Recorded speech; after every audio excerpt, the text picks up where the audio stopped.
السلام عليكم ورحمة الله وبركاته. أهلا بكم في الحصة التجريبية الخاصة بكورس تعليم الخط العربي للأطفال. في البداية أحب أعرفكم بنفسي.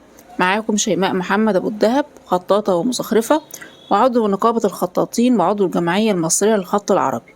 أعمل مدربة خطوط بديوان عام المحافظة بالمركز المعلومات بمحافظة الغربية، وأيضا في كلية تربية نوعية ومصممة شعارات.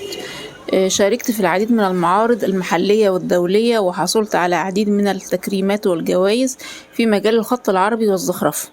وقمت بعمل ورش للخط بالمركز الثقافي بالغربية وببعض المراكز الأخرى الخاصة. وحاليا أقوم بتدريب الخط العربي أونلاين مباشر على برنامج الزوم، والحمد لله تم التوصل إلى نتائج مرضية وممتازة لأغلب الطلاب الحاصلين على الكورس. وسوف أعرض لكم في الفيديو القادم آراء أولياء الأمور وبعض نماذج الخطوط أثناء وبعد حضور كورس الخط العربي. تابعونا حتى النهاية.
برحب بكم مرة تانية. إن شاء الله النهاردة هنتكلم عن تحسين الخط العربي، والخط اللي هنتكلم عليه النهاردة هو خط النسخ.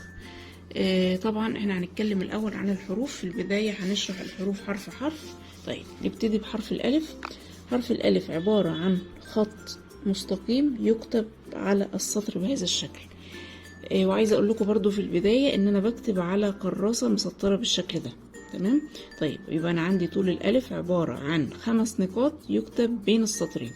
دول يعتبروا ال5 نقاط بتوعي. طيب نكتبهم كده مع بعض. ادي 3 4 5. طيب الهمزة بتاعتي عبارة عن رقم 2 تكون بعيدة كده شوية، واعمل شرطة مايلة لازقة في حرف ال2. يبقى زي ما قلت لكم يا اصحابي ان حرف الالف عبارة عن خط مستقيم يكتب على السطر، ما يكونش مايل لا يمين ولا مايل شمال. تمام. طول الخط ده كام نقطة؟ 5 نقاط. تمام. ده بالنسبة لحرف الألف.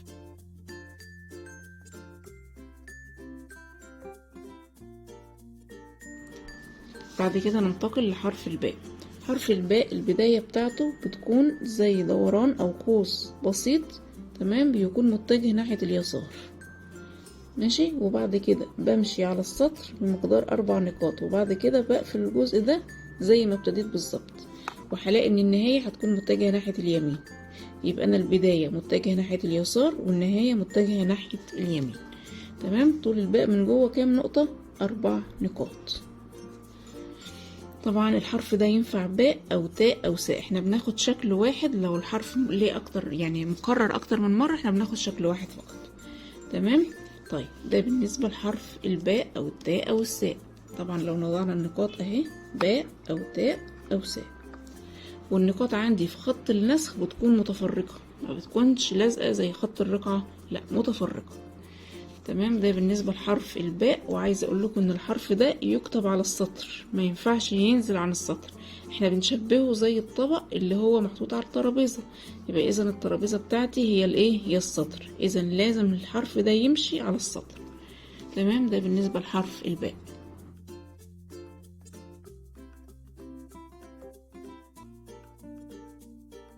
طيب بعد كده ننتقل لحرف الجيم. عايزة اقول لكم ان حرف الجيم بيكتب بين 3 سطور. طيب ازاي كده؟ تعالوا نشوف.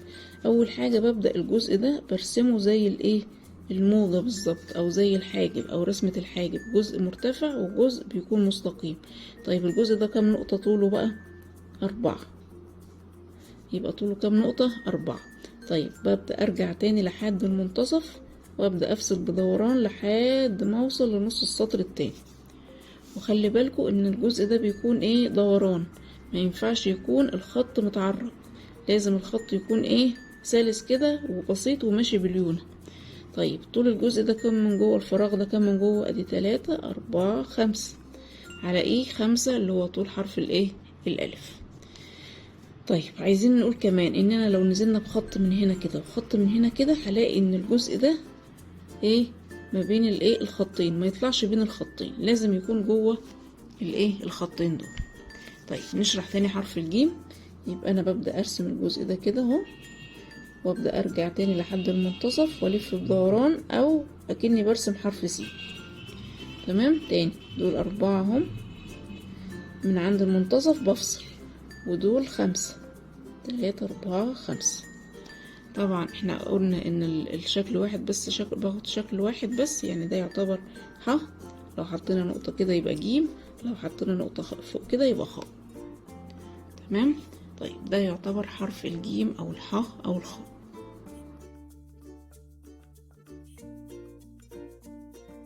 ننتقل لحرف الدال. حرف الدال البداية بتاعته بتكون زي بداية حرف الباء، متجهة برضو ناحية اليسار، وطول الجزء ده كام نقطة؟ نقطتين، وامشي على السطر مقدار نقطتين. تمام. يبقى انا عملت نقطتين مايلين ونقطتين ماشيين على السطر. ممكن نعمل ده زال. تمام كده. طيب ده بالنسبة لحرف الدال او الزال. ننتقل لحرف الراء. حرف الراء انا ممكن اكتبه بشكلين، او عايزة اقول بطريقتين. الطريقة الاولى ان انا بعمل واحد حسابي صغير كده، بس برضو بيكون فيه ميل بسيط ناحية اليسار ايضا. تمام. وابدأ انزل بدوران تحت السطر. تمام. طيب طول الدوران ده كام نقطة؟ 2. اي نزول في خط النسخ تحت السطر بيكون بمقدار نقطتين بس، ما يزيدش عن كده. والحركة التالتة ان انا هرفع الجزء ده كده. تمام. يبقى انا عملت 3 ايه، حركات. الحركة الاولى واحد حسابي صغير، ونزلت بدوران، ورفعت بسن القلم. طيب انا ممكن اعمله مرة واحدة بقى، اروح عاملة نص دايرة كده بالشكل. تمام. يبقى انا ممكن اعمل ده او ده. تمام. ده حرف راء، هنحط هنا نقطة يبقى حرف زاي.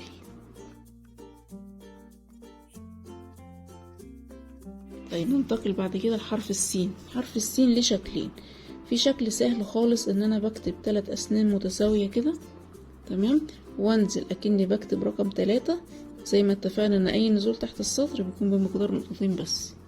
وابدأ الف الدوران واصعد لحد ما اوصل للسطر، ما عديش السطر. تمام. بسمي الجزء ده كاسة، لانه شبه الايه، الكاس، فيه تقعيرة من تحت وفيه دوران. تمام. طيب هلاقي ان الجزء ده صاعد عن النهاية بمقدار نقطة، والمسافة هنا جوه 3، ما تزيدش عن 3. وما بين كل سنة والتانية مسافة بس نقطة، ما زودش عن نقطة. تمام.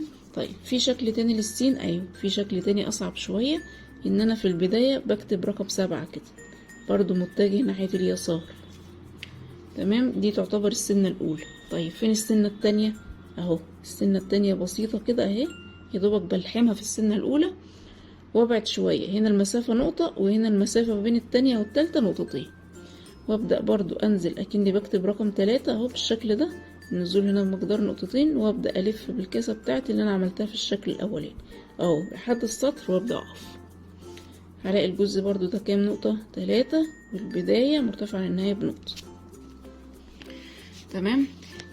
دي كده كانت حصة تجريبية عن الحروف. يعني احنا خدنا حرف الألف والباء والجيم والدال والراء والسين. السين والشين طبعا احنا لو حطينا 3 نقاط هنا هيبقى حرف شين. احنا دي كده تعتبر نبذة بسيطة عن الحروف. ان شاء الله بقى اللي هيكمل معانا في الكورس هناخد الحروف كلها بالكامل، هنشرحها بالكامل، وبعد ما بنشرحها بناخد ثنائيات. تمام. وبعد ما بنخلص الثنائيات بنكتب جمل صغيرة او كلمات صغيرة على حسب المستوى يعني، وبعد كده بنكتب سور من القرآن. تمام. بعد ما بنخلص 10 محاضرات بتاعتنا، بعد كده بناخد زي اختبار صغير بنعرف فيه ايه مستوانا وصل لحد فين، وبعد كده بنحصل على شهادة. تمام. دي شهادة تقديرية مش اكتر من كده يعني.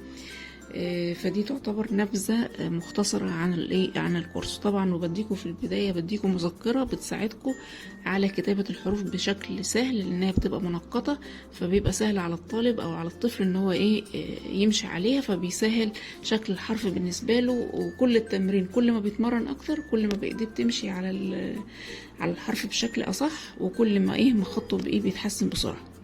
تمام. فدي تعتبر كده نبذة مختصرة عن الشرح بتاعنا. تمام. واي سؤال طبعا انا تحت امركم تبعتولي في التعليقات في الجروب. وعايزه برضو اللي حضروا معايا الحصه التجريبيه عايزاهم يكتبوا الحروف دي يطبقوها ويبعتها له برضو على الجروب، ويكتبوا لي تحت كل طالب كده كتب الحروف يكتب اسمه وسنه. تمام. منتظراكم، واتمنى تكونوا استفدتوا من الفيديو، وان شاء الله منتظراكم في حصص اخرى باذن الله. وياريت تشتركوا في القناه وتفعلوا زر الجرس عشان يوصل لكم كل جديد ان شاء الله. واقول لكم السلام عليكم ورحمه الله وبركاته.